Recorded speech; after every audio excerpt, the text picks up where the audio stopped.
Hello student, आप सभी को इंडियन एजुकेशन में स्वागत है। और आप लोग को पढ़ाने के लिए लाई हूँ बायोलॉजी में क्या पढ़ना है, तो माइटोकॉन्ड्रिया के बारे में पढ़ना है। माइटोकॉन्ड्रिया में कैसे क्या होते हैं वो पढ़ाने जा रही हूँ। माइटोकॉन्ड्रिया क्या है, तो माइटोकॉन्ड्रिया के बारे में जानना है कि माइटोकॉन्ड्रिया क्या है और क्या होते हैं। तो माइटोकॉन्ड्रिया के बारे में संक्षिप्त में विवरण दिया गया है। जो माइटोकॉन्ड्रिया पर परिचय है, माइटोकॉन्ड्रिया का विवरण हुआ। माइटोकॉन्ड्रिया कोशिका द्रव का सबसे बड़ा अंग है। माइटोकॉन्ड्रिया क्या है, तो कोशिका द्रव साइटोप्लाज्म का सबसे बड़ा अंग है। माइटोकॉन्ड्रिया क्या है, तो साइटोप्लाज्म कोशिका द्रव का सबसे बड़ा अंग है। इसके ऊर्जा गृह भी कहते हैं। उसे क्या कहेंगे, तो ऊर्जा गृह भी कहते हैं। ऊर्जा गृह भी कहते हैं। किसको, तो माइटोकॉन्ड्रिया को ऊर्जा गृह भी कहते हैं। ऊर्जा गृह का अर्थ होता है कि वैसे घर जो पूरे शरीर को ऊर्जा देवे। क्या होगा, वैसे घर जो पूरे शरीर को क्या देवे, ऊर्जा देवे, उसे क्या कहेंगे, तो ऊर्जा गृह। ऊर्जा गृह का अर्थ क्या होगा, तो वैसे घर जो पूरे शरीर को क्या करेगा, पूरे शरीर को ऊर्जा देगा, उसे क्या कहेंगे, तो ऊर्जा गृह। और O2 ऑक्सीजन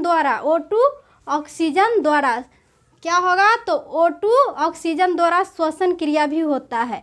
O2 ऑक्सीजन द्वारा क्या होगा, तो श्वसन क्रिया भी होगा। O2 ऑक्सीजन द्वारा श्वसन क्रिया भी होता है। और इसमें अंगुली जैसे निकले प्रबंध पर राइबोसोम पाया जाता है। जो अंगुली जैसे निकले है उस पर क्या पाया जाएगा, तो क्या होगा, राइबोसोम पाया जाएगा। क्या पाया जाएगा, तो राइबोसोम। उस पर अंगुली जैसा निकला हुआ है किसमें, तो माइटोकॉन्ड्रिया। उसमें क्या है, तो ये बुनका जो दिया हुआ है वो क्या होगा, तो इसको राइबोसोम कहेंगे। क्या कहेंगे, राइबोसोम। जो इसमें अंगुली जैसे निकले पर्वत पर राइबोसोम पाया जाता है।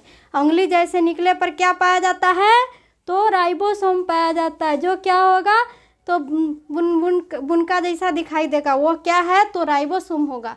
क्या होगा, तो अंगुली जैसे निकले पर्वत पर राइबोसोम पाया जाएगा। अंगुली जैसे निकले पर्वत पर क्या होगा, तो राइबोसोम पाया जाएगा। जो राइबोसोम प्रोटीन का ही निर्माण करेगा। राइबोसोम किसका निर्माण करेगा, तो प्रोटीन का निर्माण करेगा। राइबोसोम किसका निर्माण करते हैं, तो प्रोटीन का निर्माण करता है। जो प्रोटीन मानव शरीर का शक्ति प्रदान करता है। जो प्रोटीन क्या करते हैं, तो मानव शरीर का शक्ति प्रदान करते हैं। क्या होता है कि प्रोटीन मानव शरीर का क्या करेगा, तो शक्ति ऊर्जा प्रदान करेगा।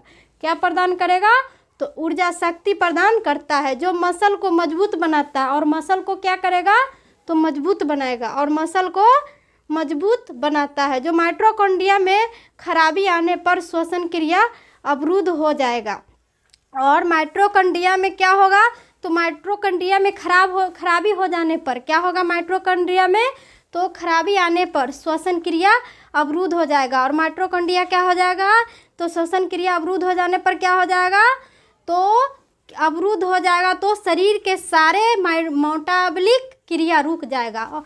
और शरीर के क्या हो जाएगा, तो सारे मेटाबॉलिक क्रिया क्या हो जाएगा, तो रुक जाएंगे।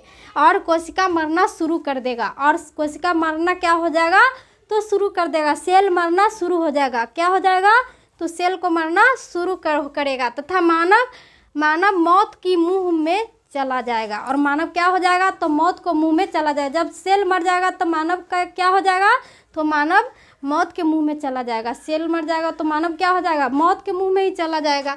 यही हुआ क्या, तो माइटोकॉन्ड्रिया। ये क्या है, तो ये अंगुली नुमाकार का है। ये क्या हो गया, तो ये माइटोकॉन्ड्रिया होगा। ये क्या हो गया, तो ये माइटोकॉन्ड्रिया। प्रबंध, ये क्या है, जो अंगुली नुमाकार का वो क्या है, तो प्रबंध। ये क्या है, ऊर्जा गृह। माइटोकॉन्ड्रिया के अंदर क्या होता है, ऊर्जा गृह। जो ये उसके ऊपर बुनका जैसा है वो क्या होगा, तो राइबोसोम। क्या हो जाएगा, राइबोसोम। इसी को क्या कहेंगे, तो माइटोकॉन्ड्रिया को ही ऊर्जा गृह कहते हैं। और इससे घर को क्या होगा, कि पूरे शरीर को ऊर्जा देगा। वही हो गया क्या, तो ऊर्जा गृह माइटोकॉन्ड्रिया हो गया।